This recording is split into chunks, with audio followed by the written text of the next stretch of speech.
bosing, registerga bosamiz. Undan keyingi sahifada bizga mana bunaqa oyna ochiladi. Create an account, ya'ni account ochish. Mana bu yerda country, region of residence, ya'ni bu yerda yashash joyimizni belgilashimiz kerak. Mana buni ochamiz va mana bu yerga qilamiz. O'zbekiston.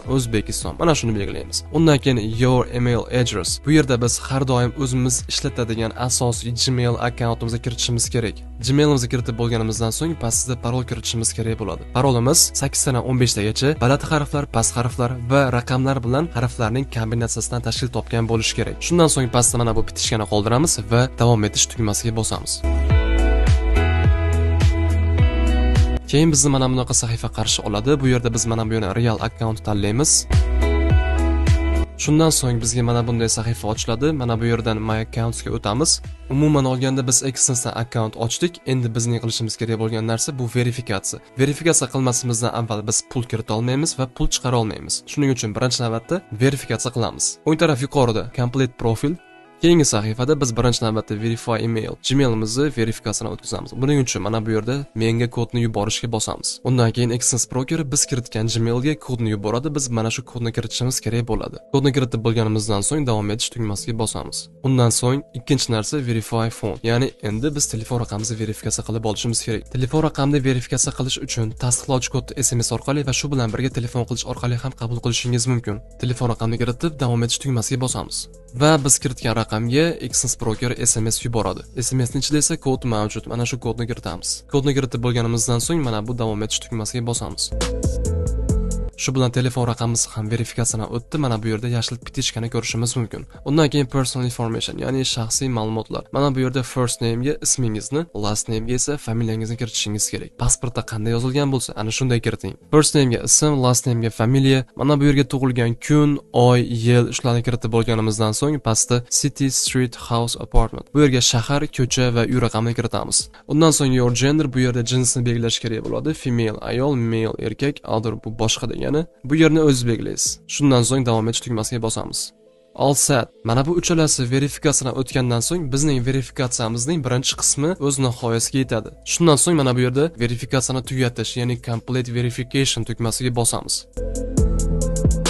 Shundan so'ng biz mana bunday sahifaga o'tamiz va biz bu yerda har xil savollarga javob berishimiz kerak bo'ladi. What's your occupation, industry? Bu yerda siz o'zingizni sohangizni, sferangizga kiritishingiz mumkin. Misol uchun healthcare bu tibbiy yordam, mana bu yerda education bu ta'lim tizimi, engineering bu engineering, financial service ya'ni moliyaviy xizmatlar. Shaxsan men bu yerda educationda ta'limni tanlayman. Keyin what's your employment status? Ishlik statusingiz qanday? Employed full time, ya'ni ishlayman. Self employed, men o'zim ish bilan ta'minlanganman. Employed part time, ya'ni bu yerda qisman ishlayman. Unemployed bu yerda ishsiz, student, retired bo'lsa pensiyaga chiqqan. Men bu yerda student qilaman. Pastda do you have a previous trading experience? Bu yerda bo'lsa bizning trading borasidagi tajribamiz haqida savol beryapti. Birinchisida bo'lsa 1 yildan ko'ra kamroq tajribam bor, ikkinchisida 1 yildan ko'ra ko'proq tajribam bor, to'rtinchisida 4 yildan ko'ra ko'proq tajribam bor, beshinchisida meni umuman trading bo'yicha tajribam yo'q. Shu yerdan siz o'zingizning holatingizga qarab belgilaysiz.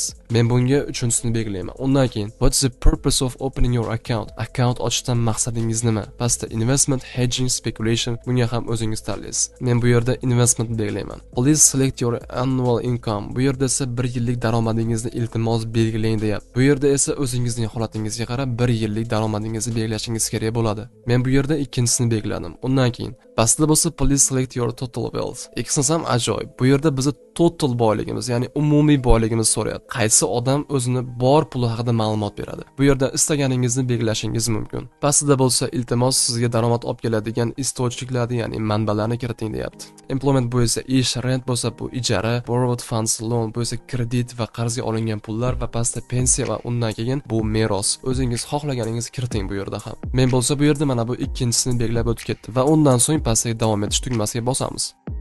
Keyin bizni brauzer mana bunaqa sahifaga olib o'tadi. Biz bu yerda nima qilishimiz kerak? Pasportimizning rasm bor sahifasini sifatli, chiroyli, hamma yozuvlari, ma'lumotlari ko'rinadigan qilib rasmga olib, mana shu yerga biz yuklashimiz kerak prosta. Mana bu yerda upload documents degan narsa bor. Mana shunga bosamiz.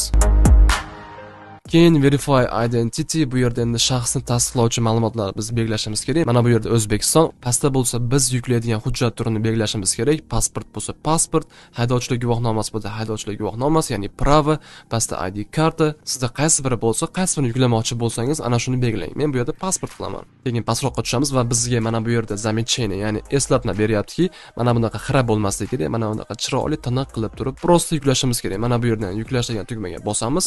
Rasmni yuklab bo'lganimizdan so'ng hujjatni tasdiqlash tugmasiga bosamiz. Keyingi navbat adres verifikatsiyasiga. Access brokerda adresni verifikatsiya qilish biroz murakkabroq boshqa brokerlarga qaraganda. Endi Access brokerda qanday qilib adresimni verifikatsiya qilib olishim mumkin deb o'ylayotgan bo'lsangiz, buning bitta yo'li bor. Eng oson yo'li my.gov.uz saytiga kiramiz va u yerdan ro'yxatdan o'tamiz. Ana o'sha yerdan siz doimiy yashash joyingiz to'g'risidagi ma'lumotni yuklab olasiz. Uni mana bu yerga yuklaymiz va shundan so'ng siz muvaffaqiyatli Access'ning adres verifikatsiyasidan o'tishingiz mumkin. Men biroz avval sizlarga aytgan sayt mana shu bo'ladi. my.gov.uz, mana shu saytdan ro'yxatdan o'tishingiz kerak. Ro'yxatdan o'tish uchun pasport ma'lumotlaringizni kiritasiz va ro'yxatdan o'tasiz va undan so'ng mana bu yerda barcha xizmatlarga o'tib, doimiy yashash joyi bo'yicha ma'lumot, mana shu xizmatdan foydalanib, o'zingizning doimiy yashash joyingiz bo'yicha ma'lumot yuklab olasiz PDF shaklida va o'shani mana bu yoqqa yuklaymiz va shundan so'ng siz adres verifikatsiyasidan ham muvaffaqiyatli o'tasiz. Men hujjatni yuklab bo'ldim va pastda Your documents are under review. Men ma'lumotlarni yuklab bo'ldim. Endi bo'lsa 3-7 minut prosta kutamiz va bu bir kungacha ham vaqt olishi mumkin ekan ba'zi bir holatlarda. Mana men verifikatsiyadan 2 minutga qolmasdan o'tib ketdim azizlar. Deposit now deb chiqib turib. Endi agar men mana bu deposit now degan tugmaga bosadigan bo'lsam, deposit sahifasiga o'tganimizdan so'ng chap taraf yuqorida inglizcha yozuvda account verification complete degan narsani biz ko'rishimiz mumkin. Ya'ni 100% to'laqonli verifikatsiyadan men uje o'tdim va shuning uchun ham deposit sahifasidagi barcha to'lov sistemalari men uchun endi uje ochiq. Agar siz verifikatsiyadan o'tmagan bo'lsangiz, barcha to'lov sistemasi ham siz uchun mavjud bo'lmaydi. Misol uchun, mana bu bank kart, Visa yoki Mastercard orqali siz deposit qila olmaysiz. Menda bo'lsa uje hozir hammasi mavjud. Shuning uchun ham verifikatsiyadan o'tib olish juda ham muhim. Va ana endi men o'zim uchun qulay bo'lgan savdo hisob turlarini ochishim, unga pul kiritishim, pul ishlab pulimni xotirjam chiqarib olishim mumkin. Access broker siz pul kiritganingizda va pulingizni chiqarganingizda 24/7 12 ga 1, ya'ni 1 yilda 12 oy xohlagan payt pulingizni bez komissiya chiqarib olishingiz mumkin. Access brokerda juda ham qulay savdo hisob turlari bor. Sizdan Access broker hech ham swap komissiyasini avtomatik ravishda olmaydi, chunki biz O'zbekistonda yashaymiz. O'zbekistonda bo'lsa islom diniga 98% odam e'tiqod qiladi. Shuni hisobga olgan holatda broker sizdan hech qachon swap komissiyasi olmaydi.